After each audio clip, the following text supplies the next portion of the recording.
Hi, this is Abida Bloch और आज मैं लेकर आई हूँ आप लोगों के लिए मटर को सेव करने का तरीका। मटर वो सब्ज़ी है जो कोई भी सब्ज़ी नहीं खाते, वो भी मटर बहुत ज़्यादा शौक से खाते हैं। लेकिन अफसोसनाक बात ये है कि सीजनल होती है, पूरे 12 महीने अवेलेबल नहीं रहती। लेकिन आप इसको बहुत इजीली महफूज कर सकते हैं जब मटर सीज़न में आती है।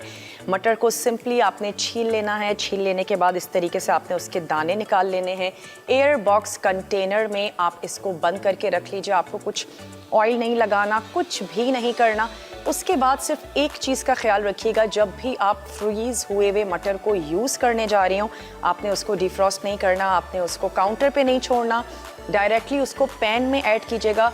तो फिर आप देखेंगे कि पता भी नहीं चलेगा कि ये फ्रीज़र के निकले हुए मटर हैं या फ्रेश हैं। सिर्फ ख्याल इस चीज़ का रखना है कि जब आप यूज़ करने जा रहे हो तो डायरेक्टली उसको पैन में शामिल करें, काउंटर पे नहीं आपने छोड़ने हैं। और उसको पानी में नहीं डालना, उसको फ्रिज में नहीं रखना, कुछ भी नहीं करना।